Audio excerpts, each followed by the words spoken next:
आज है, सरकार कल वह दूसरी आएगी। ये हिमाचल की जनता पर इफेक्ट पड़ने वाला है, तो जो योजनाएं होती हैं उन पर इफेक्ट पड़ना शुरू हो जाता है।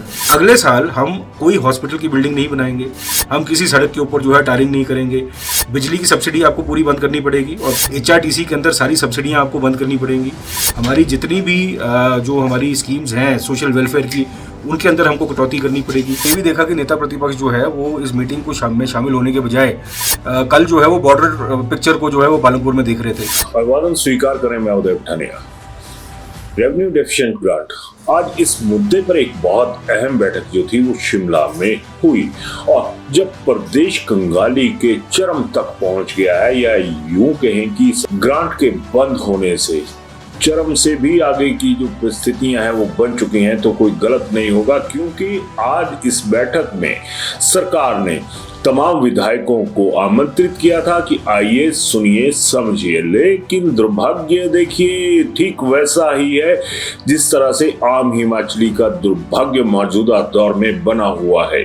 तमाम बीजेपी के विधायक नेता सब गायब रहे और हम धर्मशाला से ऑपरेट करते हैं तो हमें इस बैठक के बाबत कोई ज्यादा जानकारी नहीं थी, इसलिए हमने जो ज़हीन-विहीन सोच वाले विधायक हैं कांग्रेस के भवानी सिंह पठानिया, उनसे रिक्वेस्ट करी कि भाई साहब आप हमें अपना पक्ष जो है वो भेजिए।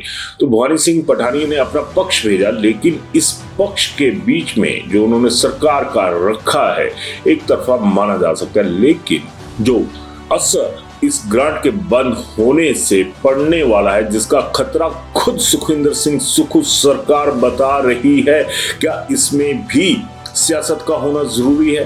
कई आरोप यहां पर भवानी सिंह पठानिया ने भी लगाए हैं और अब बवाल उठ गया है कि खुद मुख्यमंत्री सामने क्यों नहीं आया। हालांकि इस मुद्दे पर खुद मुख्यमंत्री भी सामने आए थे, लेकिन इसकी जो प्रेजेंटेशन थी वो जो IAS अधिकारी है देवेश, उन्होंने रखी और इसमें बहुत कुछ ऐसा सामने आ गया जो ये बता रहा है कि हिमाचल का जो बेड़ा गर्क हुआ है ना, इसके लिए भले ही इसके जो परिणाम है वो हम और आप जैसे आम आदमी को भुगतने पड़ेंगे, लेकिन बहुत कुछ बंद हो जाएगा।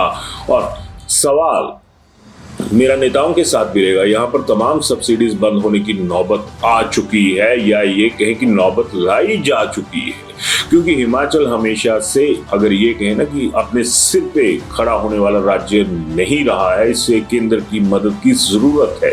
लेकिन जो 15वां कमीशन है, फाइनेंस कमीशन है, उसमें सुपड़ा साफ होकर रह गया और ये भी कहा गया है, यहाँ पर बताया गया है कि खुद मुख्यमंत्री 4 बार जो हमारे केंद्रीय वित्त मंत्री हैं उनसे मिले, कमीशन के जो चेयरमैन हैं उनसे मिले, लेकिन हिमाचल को क्या मिला, ये सबसे बड़ा सवाल है। और उससे बड़ा सवाल ये है कि जब आपने वोट लेने होते हैं तो बीजेपी को भी चाहिए होते हैं, कांग्रेस को भी चाहिए होते हैं, और जो वोटर होता है ना वो हमेशा दोनों दलों के साथ खड़ा रहता है। अब सवाल ये उठ चुका है कि वोटर के साथ कौन खड़ा है, क्योंकि अगर बिजली, पानी, HRTC के साथ साथ जो वेतन है उसकी वो नाउमीदी के आसार बन चुके हैं, पेंशन ना मिलने के आसार बन चुके हैं और खुद इस बात को सरकार स्वीकार कर रही है, फिर हम किस मुद्दे पे कहें कि हम भी सरकार और सत्ता के अंगीकार हैं? क्योंकि अब जो आगे आप सुनेंगे जो भवानी सिंह पठानिया ने कहा है उसे ध्यानपूर्वक सुनिएगा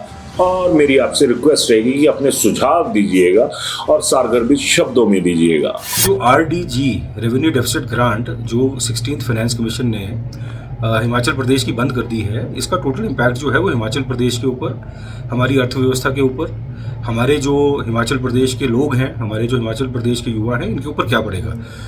देखिए RDG जो है, RDG एक कॉन्स्टिट्यूशनल प्रोविजन है जो कि आर्टिकल 275/1 के अंडर, ये संविधान के अंदर ये लिखा हुआ है कि जो स्टेट्स अपना जो है रेवेन्यू का घाटा, जो उनका बजट का घाटा है, जैसे आपका खर्चा लेटर से 100 रुपया है लेकिन आपकी इनकम सिर्फ 80 रुपये है, तो ये जो 20 रुपये का जो घाटा है, ये 20 रुपये का घाटा पूरा करने के लिए रेवेन्यू डेफिसिट ग्रांट जो है वो क्रिएट की गई थी और ये एक कॉन्स्टिट्यूशनल प्रोविजन है।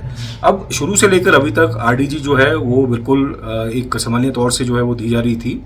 जो 15वां वित्त था, 15वां वित्त आयोग के अंदर भी जो है आरडीजी लगभग 40,000 करोड़ के आसपास हिमाचल को मिली है। और इसी के अंदर एक प्रोविजनल जो है आरडीजी ग्रांट और जो है वो दी गई थी कोरोना काल के अंदर, और उसी हिसाब से जो है असेसमेंट यही चल रहा था कि आरडीजी जो है वो 16th फाइनेंस कमीशन के अंदर भी आएगी। और इसलिए आप देखिए कि माननीय मुख्यमंत्री स्वयं लगभग 4 बार जो है वो हमारी फाइनेंस मिनिस्टर से बात कर चुके हैं। खुद जाकर उन्होंने फाइनेंस मिनिस्टर के साथ, निर्मला सीतारमन जी के साथ उन्होंने मीटिंग्स की। उसके बाद जो आपका फाइनेंस कमीशन है, पनगड़िया जी है, उनके साथ जो है वो मीटिंग्स की। हमारे अधिकारी जो है वो मीटिंग्स कर रहे थे और हिमाचल प्रदेश की जो स्थिति है, वो स्थिति के बारे में वो उन्होंने अपना पूरा केस प्रेजेंट किया। और हिमाचल प्रदेश अगर आप देखिए कि लगभग 69% हमारा जो प्रदेश है ये एक फॉरेस्ट कवर के अंदर आता है, जंगल के अंदर आता है। मतलब उस जो ज़मीन के ऊपर हमारा राइट ही नहीं बनता, क्योंकि ये केंद्र द्वारा जो है आपका फॉरेस्ट एक्ट के अंदर जो है इसको जो है गवर्न किया जाता है। इसके बाद हमारी जो नदियां हैं, हमारे पास जो हमारी रावी है, सतलुज है, ब्यास है, ये सारी की सारी जो नदियां हैं, इनके ऊपर भी जो है वो केंद्र का दखल रहता है, क्योंकि वाटर जो है वो वाटर एक शेयर्ड नेशनल रिसोर्स जो है इसको ये माना जाता है। और इसके साथ साथ जब आपका जीएसटी बंद हुआ, तो जीएसटी बंद होने के बाद किसी भी प्रोडक्ट के ऊपर कर लगाने की क्षमता जो है वो हमारी हिमाचल सरकार की बंद होगी। अब इससे एक स्थिति ये बन के आई है कि जब आरडीजी बंद हुआ, अब इस आरडीजी को बंद करने का जो है हमारे ऊपर प्रभाव क्या पड़ेगा? सबसे बड़ा प्रभाव इस पे ये पड़ेगा कि आपके पास लगभग अगर 9,000 करोड़ जो है वो साल का आपके बजट में से जाना बंद हो जाए, तो इसका आप पे इफेक्ट क्या होगा, ये आपको मैं एक कॉमन मैन की तरीके से बताता हूँ। सपोज कीजिए कि आपका जो है तनख्वाह आपकी लगभग 1 लाख रुपए की आपकी आ रही है और उस तनख्वाह से आप अपना गुजारा कर रहे हैं, आपके बच्चों की फीस जा रही है, आपके घर का किराया जा रहा है, आपका राशन का जो है खर्चा उसमें जा रहा है, आपके फिक्स एक्सपेंडिचर हैं जैसे कि आपका बिजली का बिल जाता है, आपका पानी का बिल जाता है, आपके पास गाड़ी है, गाड़ी का जो है पेट्रोल उसका खर्चा आपका जाता है, और आप उस 1 लाख में अपना गुजर बसर जो है कर रहे हैं। एक दिन सडनली आपका जो एम्प्लॉयर है, जो आपका मालिक है, वो आके आपको कहता है कि भाई साहब देखिए, मेरे को आपकी हरकतें पसंद नहीं आ रही और मुझे लग रहा है कि आप देखो मीट ज़्यादा खा रहे हैं, आप जो है अपने बच्चों को अपनी गाड़ी में घुमा रहे हैं, ये मुझे फिजूल खर्ची लगती है, तो कल से जो अगले महीने से तुम्हारी तनख्वाह जो है वो मैं 1 लाख रुपया नहीं दूंगा, मैं 80,000 रुपये दूंगा। अब आप खुद बताइए कि जब एकदम से अगर आपकी जो है तनख्वाह या आपकी जो इनकम है, उस इनकम के सोर्स को काट दिया जाए या उसको श्रिंक कर दिया जाए, क्या आप अपने खर्चों को मीट करने की क्षमता क्या आप रख पाएंगे? ये एग्जैक्टली हिमाचल प्रदेश के साथ हुआ है। 15th फाइनेंस कमीशन तक जो है आपकी आरडीजी मिल रही थी। 16th फाइनेंस कमीशन ने एकदम से आके बोला कि अब आपकी जो है रेवेन्यू डेफिसिट ग्रांट जो है ये बंद हो गई है। अब इसका इम्पैक्ट क्या है? ये बोल रहे हैं कि 17 स्टेट्स को आरडीजी मिलती थी और इन 17 स्टेट्स को जो आरडीजी मिलती थी, हमने सारी की सारी स्टेट्स की बंद की है, ये हिमाचल प्रदेश की बंद नहीं हुई है। लेकिन जब आप उस आंकड़े को देखते हैं, तो उस आंकड़े को अगर आप देखें तो सबसे ज्यादा डिपेंडेंस जो है वो है नागालैंड की, जो लगभग 17% उनका खर्चा जो है वो आरडीजी पे चलता है। दूसरे नंबर पे हिमाचल प्रदेश है, जिसका लगभग 15% जो है वो खर्चा जो है वो आरडीजी के बेस पे ही चलता था। और आरडीजी बंद होने का मतलब ये है कि लगभग 15%, और अगर मैं अपने बजट का इंक्रीज साइज अगर मैं देखूं तो लगभग 15 से 16% जो है ये हमको चोट पहुंची है हमारे अपनी अर्थव्यवस्था के अंदर। अब इसका मोटा मोटा जो है इसका इम्पैक्ट क्या होगा?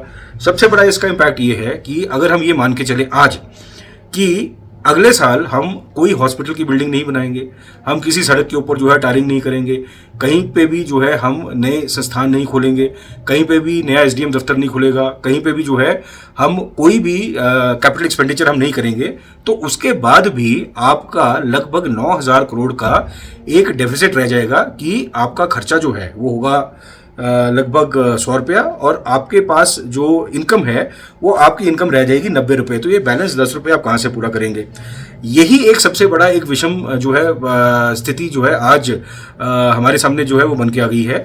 और जो प्रेजेंटेशन थी, प्रेजेंटेशन एक बताने का जरिया था कि हमको ये खर्चा मीट करने के लिए काफ़ी ड्रास्टिक स्टेप लेने पड़ेंगे, जैसे कि बिजली की सब्सिडी आपको पूरी बंद करनी पड़ेगी और पूरी की पूरी बिजली जो है वो 5 रुपये प्रति यूनिट के हिसाब से जो है हमको चार्ज करना पड़ेगा।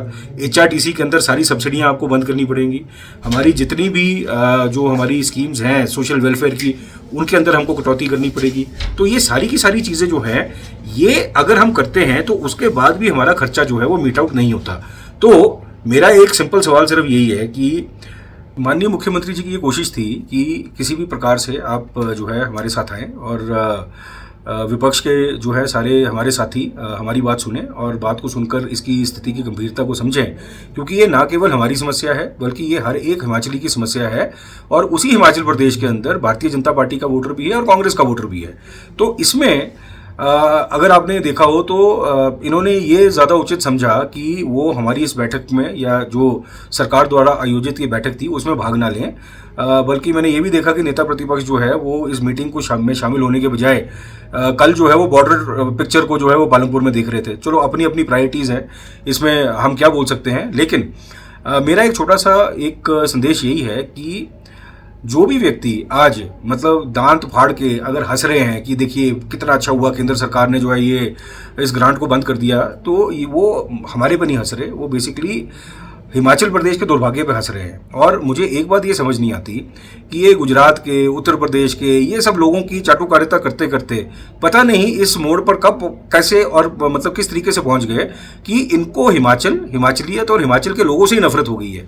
तो आप एक चीज़ देखिए कि हिमाचल की बदहाली पे हंसने वाले लोग क्या कभी भी हमारे जो हमारी मतलब इस प्रदेश की जो हमारी जो अपेक्षाएं हैं, इस प्रदेश की जो हमारी जो डेवलपमेंट नीड्स हैं, क्या उसको कभी ये क्या पूरा कर पाएंगे? क्योंकि एक किस्म से ये एक बौद्धिक रूप से, एक किस्म से एक मानसिक रूप से एक ऐसी गुलामी जो है ये आज की डेट में जो है वो हो गई है कि आपको अपने प्रदेश का हित नहीं नज़र आ रहा और आपको इस चीज़ में बड़ा मज़ा आ रहा है कि देखिए केंद्र सरकार ने जो है हिमाचल का पैसा रोक दिया। मतलब ये मतलब राजनीतिक जो द्वेष है, मतलब यह राजनीतिक जो इलविल है, इसको इतना ज़्यादा भी आगे मतलब लेके नहीं जाना चाहिए कि आप हमारे बच्चों के, आप हमारे युवाओं के, आप हमारे बुजुर्गों के जो है दुर्भाग्य के ऊपर जो है आप ठाके लगा के हंसें और रोज़ प्रेस कॉन्फ्रेंसें कर के मतलब लोगों को ये बताने की कोशिश करें कि देखो कितना अच्छा हुआ कि केंद्र सरकार ने जो है वो आरडीजी बंद कर दी है। तो मतलब मेरा एक छोटा सा बस यही कहना है कि आरडीजी का बंद होना बहुत ही एक दुर्भाग्यशाली एक कदम है और इसके दूरगामी परिणाम होंगे। और आज मुख्यमंत्री महोदय ने बड़े सिंपली बड़े शब्दों में बोला है कि हमें सबसे पहले तो कठोर जो है स्टेप लेने पड़ेंगे और वो कठोर स्टेप हम लेने के लिए तैयार हैं। लेकिन उससे पहले हम जाकर केंद्र सरकार में, चाहे बीजेपी के जो हमारे नेता हैं, हम उनके साथ उनकी अध्यक्षता में हम जाने को तैयार हैं और पहले एक बार जाके प्रधानमंत्री महोदय से एक बार बात करेंगे। अगर नहीं हुआ तो अपने जो लीगल ऑप्शंस हैं हम उनको एक्सप्लोर करेंगे। लेकिन हिमाचल प्रदेश के हितों का, हिमाचल प्रदेश के वासियों के हितों का जो है हम हनन जो है वो नहीं होने देंगे। तो आपने भवानी सिंह पठानिया का जो तमाम पक्ष था वो सुन लिया। अब मेरी बीजेपी के नेताओं से भी गुजारिश रहेगी कि अब हिमाचल के जो हालात हैं उसे राजनीति से ऊपर उठकर सामने आइएगा। ये मत कहिएगा कि उसने ये किया, उसने मित्र पाले, उसने वो पाले। पालते आप दोनों हैं। आप दोनों में ये जंग रहती है कि जब भी सत्ता आएगी तो सत्ता का सुख अपनों को देंगे। तो क्या जो 75 लाख के करीब की आबादी हो चुकी है उसका कोई हक उन सुखों पर नहीं बनता? और जब इतनी विपदा प्रदेश पर आ गई है तो फिर बीजेपी कांग्रेस क्यों? मुख्यमंत्री लगातार ये कह रहे हैं कि हम आपकी अगुवाई में जिस किसी से भी कहेंगे हम उनसे मिलने के लिए तैयार हैं। तो मेरा बीजेपी से भी सवाल है और इसलिए सवाल है कि केंद्र में आपकी सरकार है और क्या आप हिमाचल जहां से वोट बटोरते हैं आप दोनों बीजेपी और कांग्रेस के लोग, वहां पर अब नोट बटोरने की जो मुहिम है वो ऐसी क्यों शुरू हो रही है? क्यों जो एक 15-20% का हिस्सा इस बजट में बनता था, रेवेन्यू डेफिशिएंट ग्रांट के जरिए आना था, उस पर भी ब्रेक लग रही है। अगर ऐसे ही हालात रहे तो ये भी तय है कि जब सत्ता परिवर्तन की चाहत आप लोगों में रहती है, बीजेपी और कांग्रेस दोनों में, तो क्या आपको लगता है कि आने वाले दौर में ये जो तमाम चीजें हैं, बीजेपी की सरकार आ गई तो इसको हैंडल कर पाएगी? क्योंकि ये तमाम सवाल ऐसे हैं जहां पर हम लोगों को सोचना है। तो एक बार फिर मेरी विनती रहेगी कि जिस तरह से हमें आप अपना वीडियो ही बनाकर भेज दीजिए, अपना पक्ष रख दीजिए, क्योंकि दुर्भाग्य सबसे बड़ा ये है कि बीजेपी और कांग्रेस होती है, कहीं हिमाचल का नाम नहीं होता है, कहीं हिमाचलियत नजर नहीं आती, कहीं पर हिमाचली भी आज की डेट में नजर आते हुए नहीं दिख रहे हैं। फिर दिख क्या रहा है? खूब अंधेरा। अपनी राय जरूर दीजिएगा, लेकिन सारगर्भित शब्दों में दीजिएगा। बीजेपी कांग्रेस मत कीजिएगा, अब हिमाचल की बात कीजिएगा, अपनी राय दीजिएगा। धन्यवाद। शिमला होटल, घर के बाहर घर जैसा अपनापन। अपने वेकेशंस को सुनहरी यादों में पिरोएं शिमला होटल के साथ। राजसी वैभव और राजस्थानी आव भगत जो देगी आपको एक रॉयल फील। हिमाचल वासियों के लिए जयपुर में ठहरने का अपना hotel Shimla hotel. Heritage above 1, हवा महल रोड, चांदी की टकसाल, जयपुर।